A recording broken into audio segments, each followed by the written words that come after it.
자, 오늘 먼저 제목은 자신을 먼저 보자라는 제목으로 말씀을 생각해 봤으면 좋겠습니다. 자, 오늘 교회 오시기 전에, 오늘 예배드리러 오시기 전에 혹시 거울을 보지 않으시고 오신 분 계십니까? 거울을 보지 않고 오신 분들. 거울을 보지 않고 오신 분들은 아마 없을 것입니다. 왜냐하면 오늘 많은 사람들이 있는, 그리고 또 하나님의 전 앞에 가는데 나의 몸과 마음을 깨끗하게 하기 위해서, 무엇보다도 정결케 하기 위해서 몸에 혹시나 잘못된 것이 있을까, 혹시 세수했는데 코딱지라도 나왔을까봐 한 번이라도 거울을 더 보셨을 거라고 생각이 듭니다. 그리고 화장하시는 분들은 화장이 잘 먹는지 여러 가지를 보기 위해서 거울을 보게 되는 것이죠. 거울을 보면서 어때요? 잘못된 것이 있으면 고치기 위해서 거울을 보는 것입니다. 며칠 전이었어요. 며칠 전에 한 달? 아니다, 한 달 정도? 몇 주 전에 저희 교회에 가스를 바꾸기 위해서 가스집에다 전화를 걸었습니다. 가스집에 전화를 걸어가지고 저희 요번에 가스가 다 떨어져서 가스통을 바꿔야 됩니다. 저희 요번 가스통 바꿔주세요. 그랬더니 네, 알겠습니다 라고 김옥자 집사님 사위분이 전화를 받으셔가지고 그렇게 얘기를 했습니다. 그래갖고 잘 부탁드립니다 하고 전화를 딱 끊으려고 했어요. 근데 갑자기 그분이 또 물어보시더라고요. 잠깐만요 목사님, 잠깐만요. 그래갖고 네, 무슨 일이신가요? 뭐 하나만 물어볼게요 그러더라고요. 그래갖고 뭘 물어보시려나 라는 생각이 들어가지고 네, 뭐든지 물어보세요. 전광훈은 뭐예요? 물어보더라고요. 전광훈 목사는 뭐예요? 목사예요? 물어보시더라고요. 그래갖고 이 상황에 뭐라고 대답해야 될까가 한 1초 정도 고민이 되다가 목사 아닙니다 라고 얘기를 했어요. 목사 아니고 거기 하는 일들도 저희랑 전혀 관계없고 교회가 아닙니다.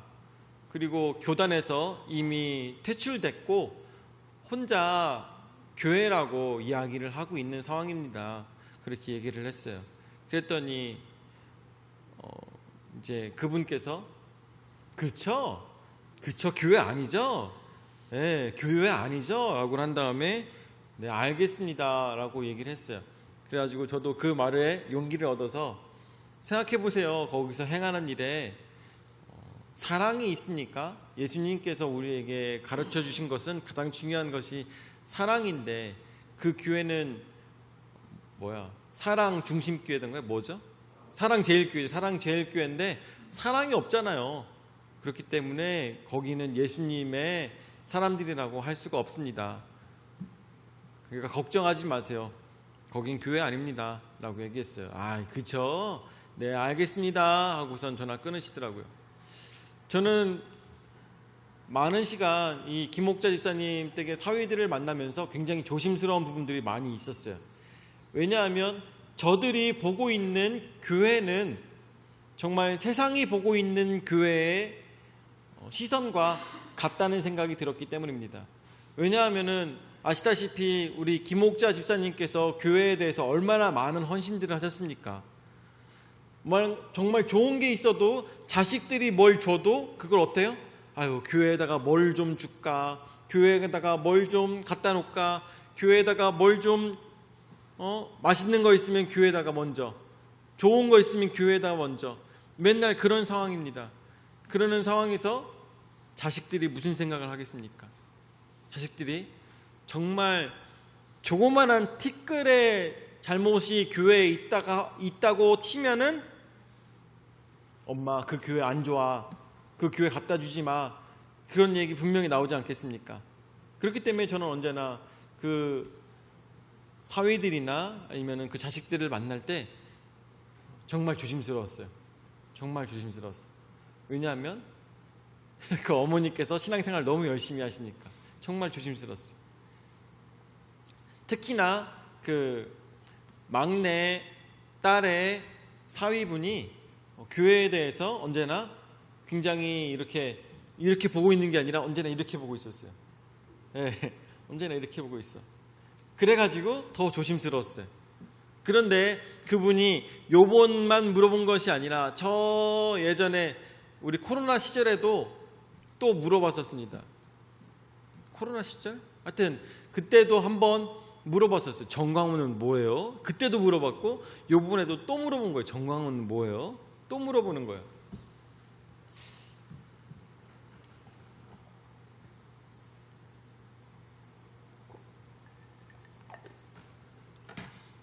전 생각했을 때 매스컴에서 나오고 있는 많은 교회에 대한 소식들보다는 우리 교회를 보면서 그 분에게 있어서는 교회가 이런 게 교회구나라는 것이 그분에게 읽혀졌으면 좋겠다라는 생각이 들더라고요. 요즘 들어서는 어떻습니까?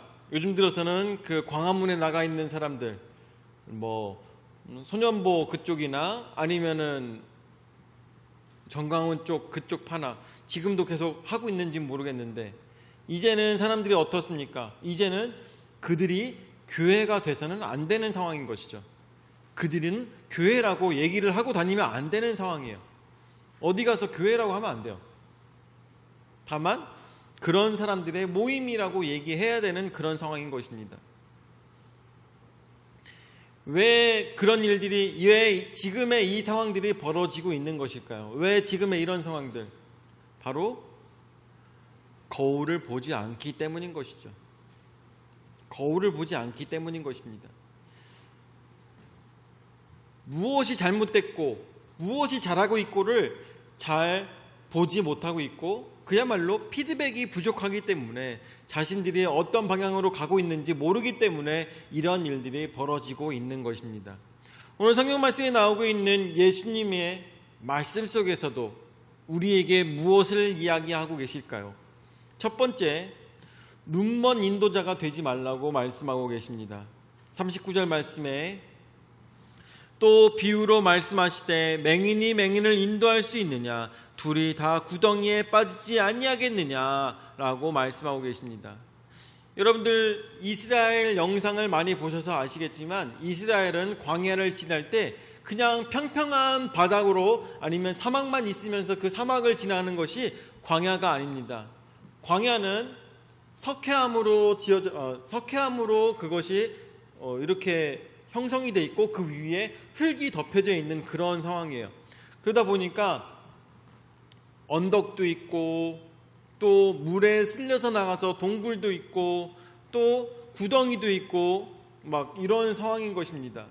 그런데 이런 상황에 거기서 그 광야를 지나가기 위해서 오토바이를 아니면 차를 타고 가기에도 굉장히 길이 울퉁불퉁하고 꺼진 곳도 많고 그러다 보니까 광야를 다니기가 굉장히 힘듭니다. 지금이야 자동차들이 다닐 수 있는 길이야 잘 돼 있겠지만 잘 돼 있는 것도 아니죠. 그냥 평탄화를 좀 해놓은 것 그 정도밖에 안 돼 있지만 예수님 당시에 한번 생각해 보십시오. 예수님 당시에 그런 구덩이와 그리고 그 길 같지도 않은 길들을 맹인이 다른 맹인을 끌고 그 길을 간다고 한번 상상해 보십시오. 예수님께서 이 누가복음 6장 39절의 말씀을 하고 계시는 그 당시에 그 사람들이 듣고 있었던 사람들이 상상하는 그 광야는 우리가 상상하고 있는 지금 이런 아스팔트 길이 아니라는 것을 상상해 봐야 될 것입니다. 아스팔트 길은 어떻게든 평평하기 때문에 맹인이 맹인을 끌고 어디든 갈 수가 있을 것입니다. 목적지는 가지 못할지언정. 그렇지만 어때요? 광야 같은 그런 상황에서 길을 가고 있을 때는 맹인이 맹인을 끌고 가고 있으면 목적지는 고사하고 구덩이에 빠져서 서로 둘 다 죽게 될 것이라는 것입니다. 이것을 염려해 두면서 예수님께서는 말씀하고 계시는 것입니다. 맹인이 맹인을 인도할 수 있느냐? 둘이 다 구덩이에 빠지지 아니하겠느냐라고 예수님께서는 말씀하시는 것입니다. 우리는 신앙인으로서 어떠한 모습으로 이 광야를 지나가고 있을까요? 나는 정말 두 눈은 부릅뜨고 오로지 예수 그리스도만 바라보며 이 신앙생활을 나아가고 있습니까? 나는 정말 예수님을 바라보고 가고 있느냐가 정말 중요한 것입니다. 나를 통하여서 나와 함께 가고 있는, 아니면 동행하고 있는 사람들이 있을 수가 있습니다. 이 사람들이 어때요? 나만을 바라보면서 길을 가지는 않겠죠. 그렇지만 내가 리더가 됐다면 이 사람들을 끌고 가야 되는 책임이 있는 것입니다. 내가 정말 예수님만 바라보며 이 사람들을, 나의 가족들, 예수님을 믿지 않는 가족들조차도 내가 끌고 가려고 한다면 나는 오로지 어디를 바라봐야 되겠습니까?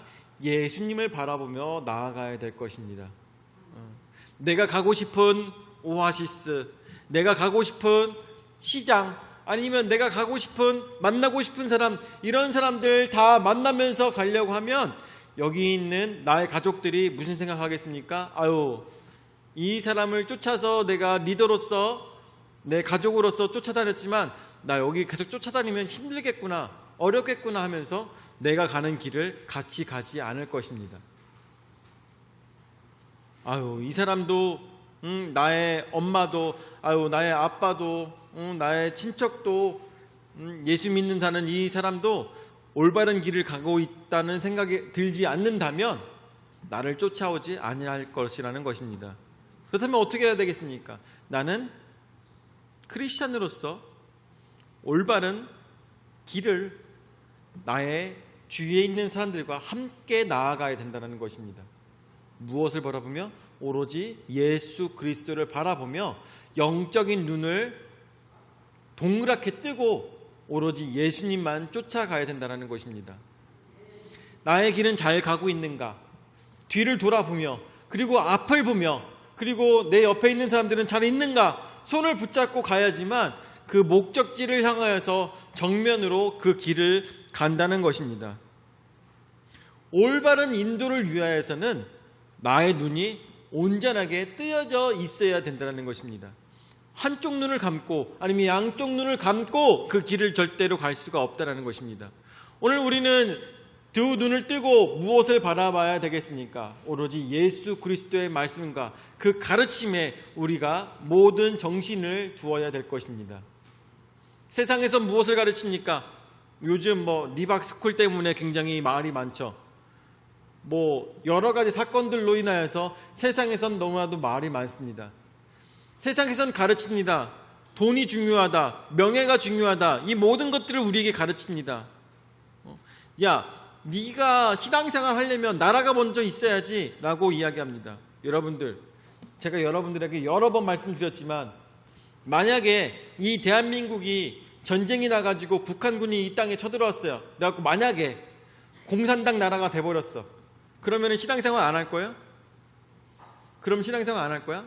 정말 중요한 건 무엇이냐? 바로 예수 그리스도 안에서 우리가 살아간다는 것이 더 중요하다는 것입니다. 이 나라가 어느 방향으로 가든 그 방향으로 인도하는 사람들은 따로 있어요. 그 일들을 하는 사람들은 따로 있어. 내가 거기에 몸담을 필요는 없다는 것이죠. 왜? 나는 신앙인이니까. 진짜 중요한 것은 나의 가족이 예수 그리스도를 믿고 나아가는지, 아니면 내가 하나님 말씀에 순종하며 나아가고 있는 것인지, 그것을 올바르게 바라보는 것이 더 중요하다는 것입니다. 유튜브를 통해서, 아니면 세상의 정보를 통하여서 나의 눈을 계속 딴 곳으로 보게 만드는 것이 사단의 계략이라는 것이죠. 진정 우리가 이 사막을, 이 광야를 건너기 위해서는 오로지 예수 그리스도의 가르침, 바로 사랑만 가지고 이 광야를 지나야 된다는 것을 우리는 기억해야 될 것입니다. 그렇다면 우리는 어떻게 우리의 시야를, 우리의 시력을 확보해야 되겠습니까? 말씀과 기도로 우리는 온전한 방향을 바라봐야 되는 것을 우리는 반드시 기억해야 될 것입니다. 자, 두 번째로, 그렇기 때문에 우리는 나를 먼저 돌아봐야 되는 것입니다. 그래서 40절 말씀에 뭐라고 나옵니까? 제자가 그 선생보다 높지 못하나 무릇 온전하게 된 자는 그 선생과 같으리라 라고 이야기하고 있습니다. 많은 바리새인들이 하나님 말씀에 순종하며 그 말씀에 순종하기 위해서 굉장히 노력하였습니다. 정말 열심히 노력하였습니다. 그런데 자기 자신들을 돌아보지 않다 보니까 하나님을 찾아가는 그 길을 잃어버리게 됐다는 것을 우리는 생각해야 됩니다. 그래서 여기 말씀에 나오고 있는 제자가 그 선생보다 높지 못하다고 했습니다. 여기서는 많은 바리새인들을 쫓아가던 그 학생들을 얘기하는 것입니다. 그렇지만 무릇 온전하게 된 자는 선생과 같으리라 라고 얘기합니다. 여기서 온전하게 된 자는 누구를 쫓아 행하는 자가 진정하게 온전하게 된 자라고 예수님께서는 말씀하시는 걸까요? 이 바리새인들만 쫓아가는 제자들은 예수님처럼 될 수가 없습니다. 왜 그렇겠어요? 진정한 선생님은 바로 예수 그리스도이기 때문인 것입니다. 유튜브에서 나오고 있는 많은 선생들이 있어요.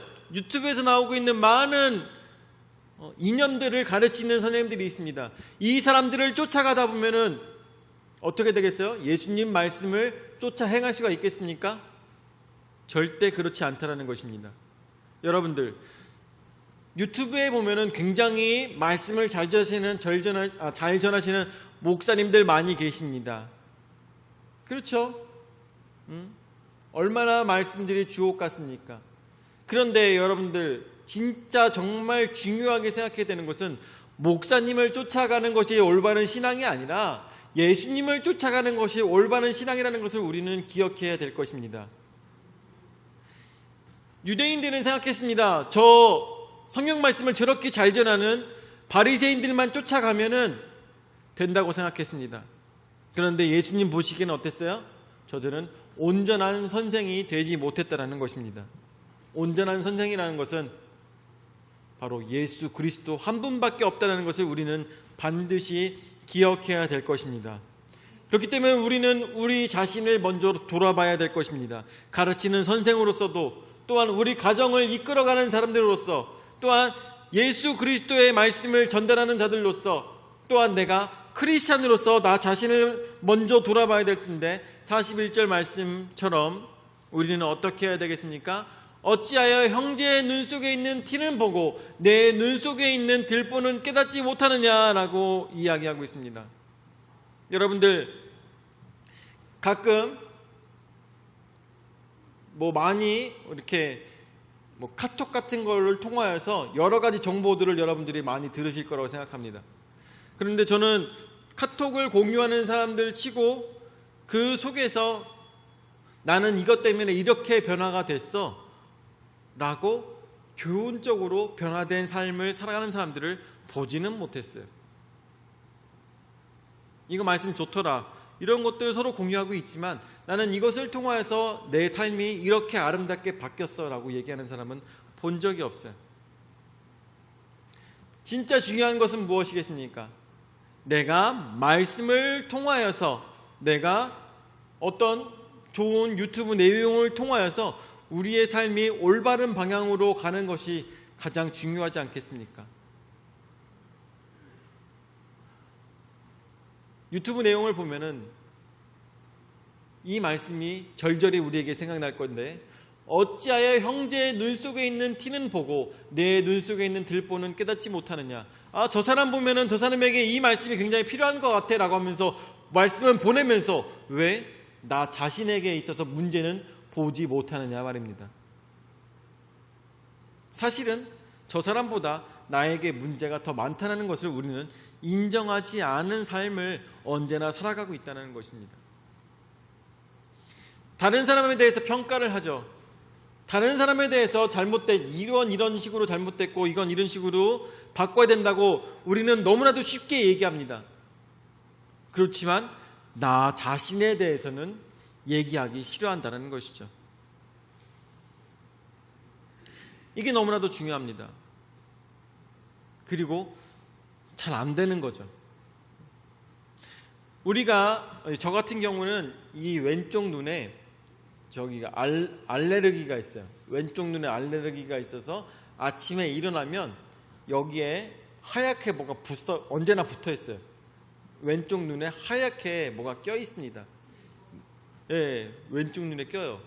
그래갖고 이걸 병원에 가서 물어봤어요. 의사 선생님, 이거 맨날 이렇게 되는데 이거 어떻게 방법이 없냐라고 물어봤습니다. 그랬더니 이건 평생 갖고 가야 돼요 라고 하더라고요. 어려서부터 그런 거라 이거는 평생 갖고 가야 되는 거예요. 왼쪽 눈에 계속 이 눈꺼풀에 계속 뭐가 끼죠. 아침마다 계속 껴요. 이거는 바꿀 수가 없습니다 라고 얘기를 합니다. 아침에 일어나서 제가 가끔 성경 말씀 전달할 때 이제 새벽 기도 때 왼쪽 눈을 감고 있을 때가 있어요. 왜 그러냐면은 이 알러지 때문에 왼쪽 눈이 너무 아플 때가 있어요. 따가워요. 그럴 때가 있어요. 그럴 때 계속 눈을 감고 있는데 왼쪽 눈만 감고 오른쪽 눈으로만 이 말씀 보고 이렇게 하는 건데, 그럴 때가 있습니다. 자, 제가 그럴 때 눈꺼풀에 하얀 게 꼈을 때 앞쪽을 잘 보기 위해서는 어떻게 해야 되겠습니까? 이게 비벼가지고라도 여기에 하얗게 껴있는 것들을 떼내야 됩니다. 그리고 제 안약이 있어요. 이럴 때 쓰는 안약이 있습니다. 이 안약은 식염수와 달라요. 식염수는 이 눈꺼풀을 떼어내지 못하는데 이 안약을 2가지를 넣어야지만 눈에 하얗게 낀 것이 떨어져 나갑니다. 그래야지만 이 흰 것이 떨어져 나갔을 때 앞이 잘 보여요. 우리는 내 마음속에 지금 잘못된 가치관과 또한 성경적이지 않은 말씀들이 내 눈을 가리고 있습니다. 그런데 이것들을 어떻게 해야 되겠습니까? 이거는 평생을 같이 해왔기 때문에 버릴 수 없어. 이 가치관은 나에게 있어서 너무나도 중요한 거야. 나 이거 버리기에는 너무나도 부끄럽기 때문에 버릴 수가 없어. 언제나 그런 마음을 갖고 있는 것이죠. 내가 갖지 못했던 내가 누리지 못했던, 내가 어린 시절 누리지 못했던 이런 것들 때문에 내 마음속에서 그걸 뭐라고 하더라? 갖고 싶었던 것이 나에게 채워지지 아니함으로 인하여서 갖게 되는 잘못된 마음들이 있어요. 그것이 배움이든 아니면 물질적인 것이든 이 모든 것들이 나로 하여금 지금 신앙생활 하는 데 있어서 막고 있는 것들이 너무나도 많이 있습니다. 이것들을 어떻게 말씀과 온전한 하나님의 사랑으로 이 모든 것들을 다 씻어내야지만 내 눈이 뜨여지는 것을 우리는 깨달아 알아야 되는 것입니다. 나의 부족함, 나의 자존감의 그 약점을 쥐고 있는 무언가가 내 마음속에 있는데 이거를 버리질 못해요. 이거를 버리지 못했기 때문에 하나님 말씀이 나에게 들어온다 할지라도 이 하나님 말씀으로 나의 삶을 변화시키지를 못할 때가 있습니다. 그럴 때 어떻게 되겠습니까? 진정 이것들을 부셔버리기 위해서 눈을 비비며 내 눈에 있는 들보를 빼내야 되는 것입니다. 그랬을 때 하나님 말씀이 온전히 보이는 것이고, 그랬을 때 다른 사람들을 보았을 때 그 사람들이 사랑으로 보여지게 된다는 것을 우리는 기억해야 될 것입니다. 회개와 자기 성찰이 없이는 절대로 이런 상처들이 낫지 않는다는 것을 우리는 기억해야 되는 것입니다. 자, 그렇기 때문에 우리는 어떻게 해야 되겠습니까? 세 번째로 사랑으로 형제를 돌아봐야 될 것입니다. 여러분들, 언제나 이제 많은 목사님들이 말씀하십니다. 첫사랑을 회복하라고 말씀하십니다. 첫사랑을 회복해라. 첫사랑을 회복해라. 근데 여러분들 아시겠지만 요즘 큐티를 해보시면 이 첫사랑을 회복하라는 7교회의 말씀 속에 있었던 것을 여러분들 기억할 것입니다. 그런데 그것을 보고 묵상하다 보면 느낌이 올 것입니다. 여기서 얘기하고 있는 첫사랑을 회복하라는 말씀과 우리가 평소에 이 교회에서 얘기하고 있는 첫사랑을 회복하라는 말씀이 다른 말씀이라는 것을 여러분들은 깨닫게 될 것입니다. 예수님께서 하시고자 하는 말씀은 요한을 통하여서 하시고자 했었던 말씀은 우리가 생각하는 그런 첫사랑을 회복하라는 말씀이 아니더라고요.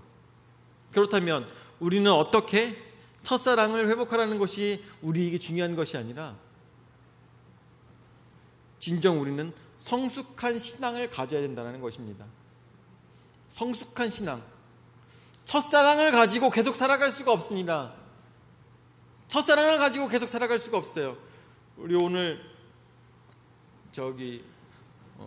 이종수 집사님께서 못 오셨는데 우리 김복수 권사님께서 이종수 집사님과의 첫사랑을 계속 가지고 살아오시는 우리 지금 결혼생활 몇 년 하셨죠? 네, 52년. 와, 대단하네요. 52년의 결혼생활 하시면서 첫사랑을 몇 번 회복하셨어요? 여러분들 결혼생활 하시는 분들은 다들 아실 것입니다. 첫사랑을 회복하라? 절대 안 돼요. 절대 안 돼. 말도 안 돼요. 말도 안 돼. 여러분들 혹시 결혼생활 하시면서 나는 첫사랑을 회복했습니다 라고 하시는 분 손 한번 들어보세요. 제가 고기 사드릴게요. 첫사랑을 회복했습니다. 손 한번 들어보세요. 없어요? 고기를 먹을 수 있는 기회인데. 첫사랑을 회복할 수는 없습니다. 진짜 예수님께서 말씀하시는 것은 예전의 그 사랑처럼 너희는 성숙한 신앙생활을 해가라는 말씀입니다. 우리에게 진짜 필요한 것은 첫사랑 회복이 아니라 우리가 이만큼 결혼생활을 해오면서 가졌었던 이 모든 역경들을 이겨내고 고생들을 해오면서 이겨냈던 이 상황들을 통하여서 그것이 경험이 되어서 더 성숙하고 더 아름다운 생활을 해나가야 되는 것이 바로 결혼생활이라는 것이죠. 처음 만났을 때처럼 우리는 행복해, 처음 만났을 때처럼 언제나 우리 아내와 남편은 사랑스러워 이럴 수는 있죠. 그렇지만 첫 번과 같을 수는 없다는 것입니다. 언제나 성숙해 나가야 된다는 것입니다.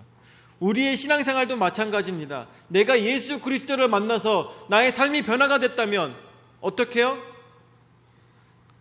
그것보다 더 성숙한 신앙생활을 해나가야 되는 것이 바로 우리의 신앙생활이라는 것입니다. 성숙한 신앙생활, 어떻게 나 자신을 돌아보고 나 자신에게 부족한 것들을 깨닫고 이것들을 변화시켜가며 예수 그리스도의 사랑으로 달라진 삶을 살아가는 것, 그것이 바로 성숙한 신앙생활이라는 것입니다. 그렇기 때문에 우리는 이제 성숙한 사람으로서 형제를 돌아보며 나의 자녀를 돌아보며 나의 형제를 돌아보며 나의 가까이 있는 사람들을 돌아보며 무엇으로? 예수 그리스도의 사랑으로 돌아봐야 될 것입니다. 아직 나의 형제를 정죄하며 나의 형제의 잘못된 일들이 보이고 나의 형제가 부족한 모습들이 보인다면 나는 아직도 내 눈에서 들보를 빼내지 못한 사람인 것입니다. 진정 성숙하고 진정 예수 그리스도의 사랑으로 내가 용서받은 사람이라면 저 부족한 자들을 볼 때도 나는 예수 그리스도의 사랑으로, 사랑의 눈으로 봐야 된다는 것입니다. 오늘 말씀을 마무리 짓도록 하겠습니다. 눈먼 자는 인도자가 될 수가 없습니다. 나의 눈에 들보가 꽉 차 있는데 내가 어떻게 인도자가 될 수가 있겠습니까? 그렇기 때문에 우리는 거울을 보며 나 자신을 돌아봐야 될 것입니다. 달라진 모습을 찾아야 될 것입니다. 내가 예수 그리스도를 믿고 어떠한 점이 좋은지 깨달아 알아야 될 것입니다. 뭐가 달라졌는지 깨달아 알아야 될 것입니다. 그리고 성숙한 신앙생활을 해나가는 것입니다. 아직도 첫사랑만 찾고 있다면 우리는 너무나도 순진한 것입니다. 천진난만한 것이죠. 천진난만해서는 우리의 신앙생활이 발전할 수가 없습니다. 우리는 이제 사랑으로 형제를 돌아보며 예수 그리스도의 말씀에 순종하며 오늘도 다른 사람을 평가하지 아니하고 나 자신을 평가하며 나는 어떻게 신앙생활 잘하고 있는지 돌아보며 주 안에서 변화된 삶을 살아가시기를 예수 이름으로 축원을 드립니다. 아멘. 살아날 역사하시는 주님 은혜와 사랑을 감사드립니다. 오늘도 저에게 귀한 은혜 말씀으로 깨달아 알 수 있도록 인도하여 주심을 감사드립니다. 진정 우리에게 필요한 신앙생활은 무엇이겠습니까? 다른 사람이 잘못된 것을 바라보며 나는 저렇게 살지 않으니까 나는 신앙생활 잘하고 있어.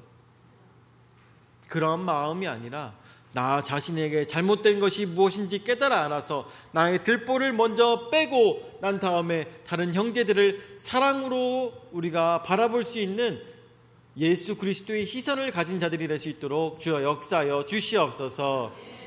이제는 자기 몸부려 죽기까지 우리 죄를 담당하신 구주 예수 그리스도의 은혜와 자기 외아들을 주기까지 우리를 사랑하신 아버지 하나님의 무한하신 사랑과 성령 하나님의 감화 감동 역사 교제 위로 내주신 은혜가 오로지 예수 그리스도의 사랑으로 하나님께서 우리를 바라보듯이 우리도 사랑으로 그 많은 죄악된 형제들에게 사랑으로 다가가고자 하는 모든 성도들 머리 위에 영원히 함께 하실지어다. 아멘.